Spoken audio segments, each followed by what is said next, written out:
Hello, hello! Welcome back to the channel, Cobalt Mood. We made it. Kind of. Barely. Survived. By the skin of my teeth. I think that's a phrase people in New York say. I've never said that, but now I have. Anyways, yeah, we're on day 8 of the marathon. I am feeling confident that I can make it happen. So we are down to needing 14 items today to find, and I have a few spots lined up. One of them is my gold mine store.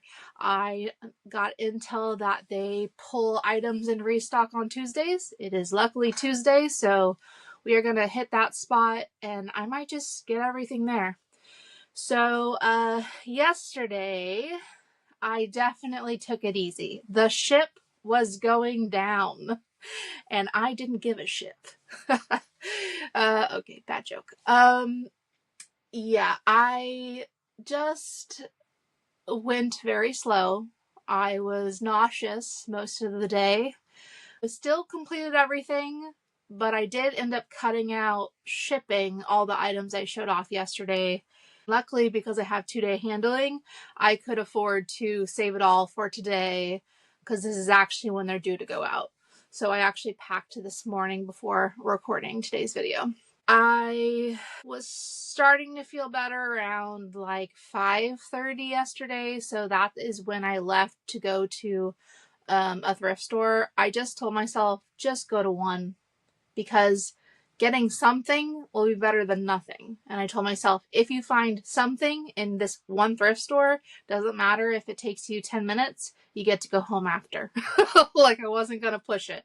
I was like, it is what it is. Luckily, I feel much better today. Still very hot in my body. Still have back pain.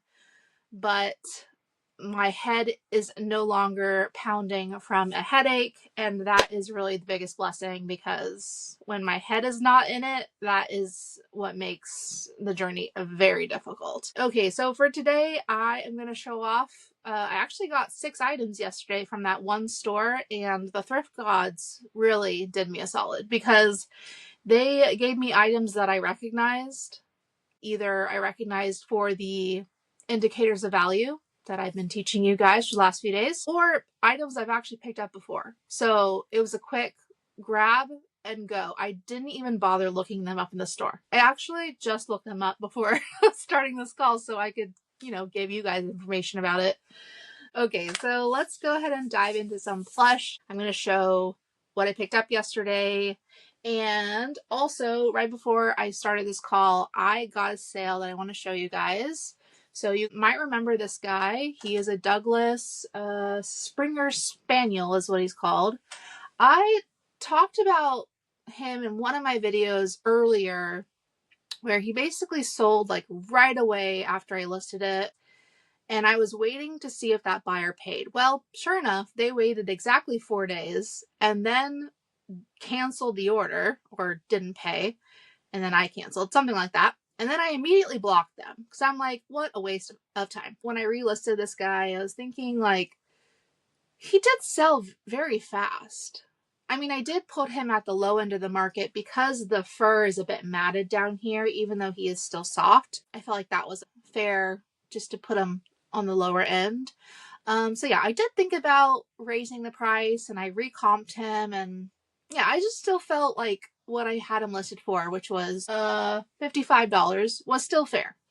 So he ended up selling today. He's actually going to be flying. Oh my gosh, you get to go overseas, my little baby. He's going to Germany. So hope that person is excited to get him. And I looked at how long he took to sell once I relisted him, and he actually has only been listed for 12 days. So still a great flip. And I also learned that, so this guy was a collab with Douglas and Bass Pro Shop. Here's the tag on him. I'm part of a Douglas group, and I asked him, like, were there these Springer Spaniels made just for Douglas, or were they always collabs? Because I was thinking the collabs would be less in value. And they told me that he's made both ways. So the price, there's not really a difference. Good to know. And yeah, if I ever find this guy again, definitely going to pick him up. Great sale, fast flip, and I love that people don't mind the matted fur. I know some people who are collectors do know how to demat, or like if it's like dryer burn, like if he was made like of an acrylic, some people know how to detangle that. There's probably tutorials online. I just personally don't want to deal with any of those projects. I just sell as is to the collector, and they can handle it how they want to. All right, I wanted to show you guys the older Build-A-Bear tag I mentioned that has the hot air balloon. So this guy is a horse. He's actually a Clydesdale, as seen by the long hair on the hooves. This is the tag. So it has the hot air balloon like I talked about. There's the back. And when I picked this guy up, I remember comping him. He's a retired character in some of the product tags, like the base that has the Build-A-Bear one. On the very, very back, they will have more information about when this particular one was made. So that middle line, it reads 12/18. So that means December 2018 is when he was produced. So online, there's just a very small handful of used ones that have him listed around 30. Well, because I have the,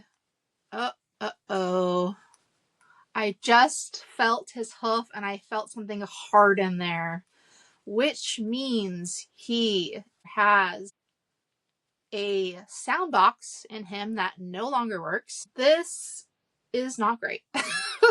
Okay, I usually try and avoid the ones with sound box in them.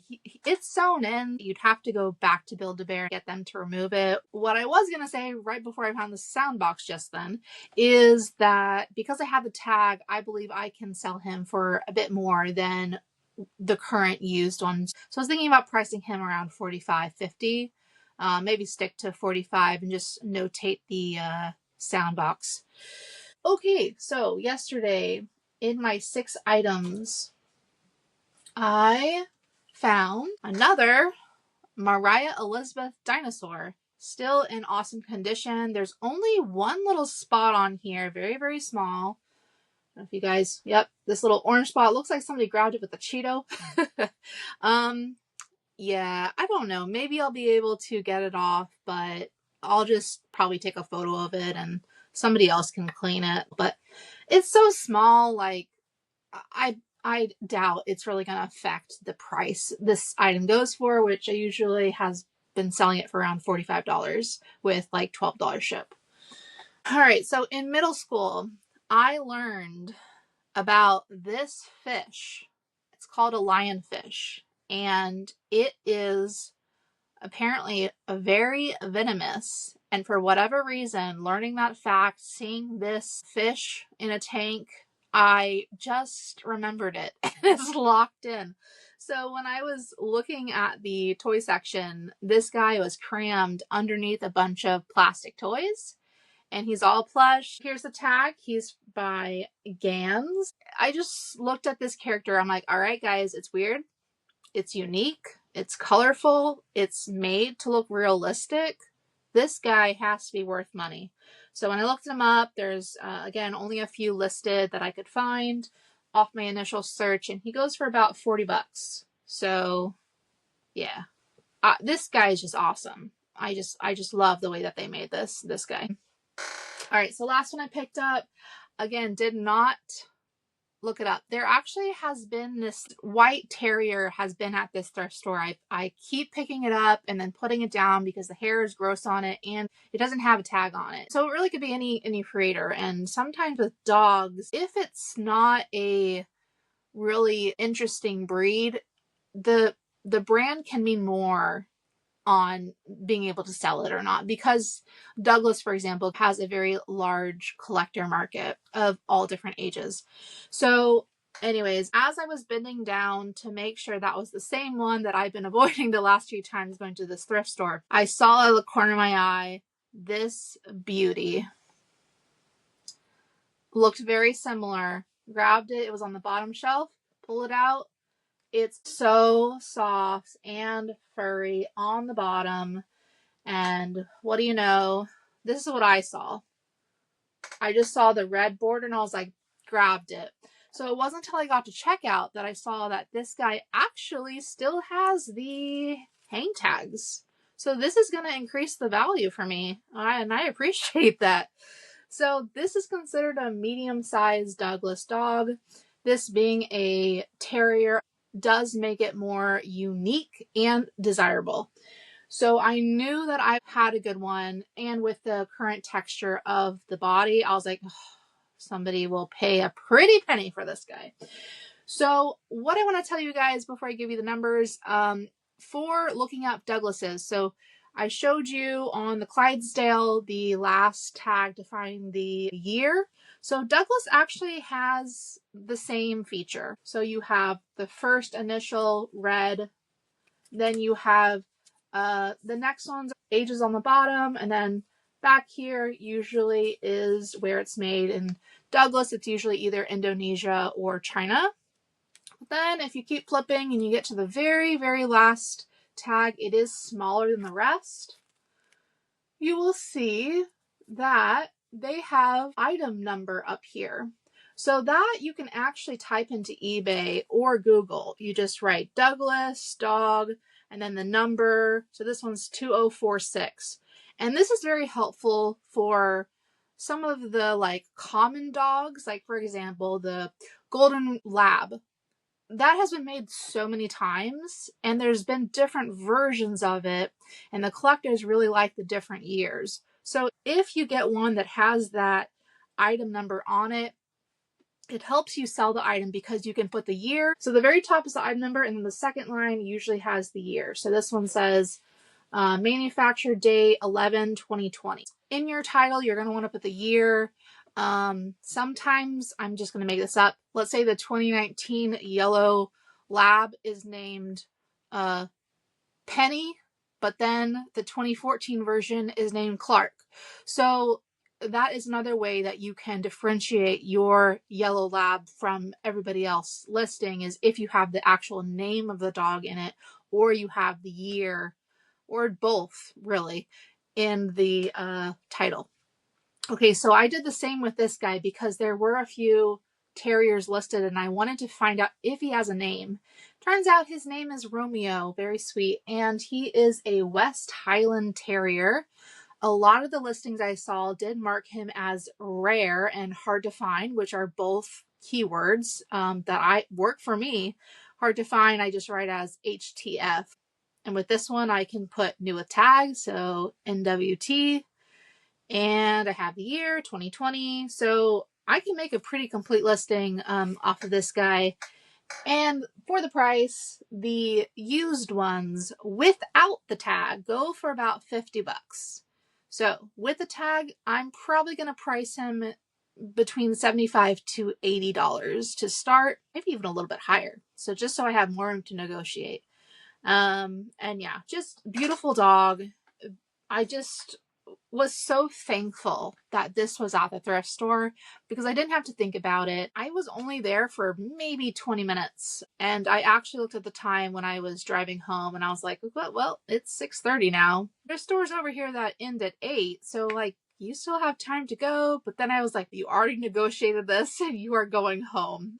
So that's exactly what I did. I was able to get a good amount of sleep. And I'm going to go ahead and pack this Springer Spaniel dog. And then I'm going to drop all of my guys off at the post office and begin my route. I'm thinking of just stopping at, what do I need? 14 items. But part of me might keep going because the next break is only 4 days, but I need to find enough items for 6 days during that little sprint. After completing 2 marathons, I would imagine I'd appreciate if I did some of the work for those 4 days.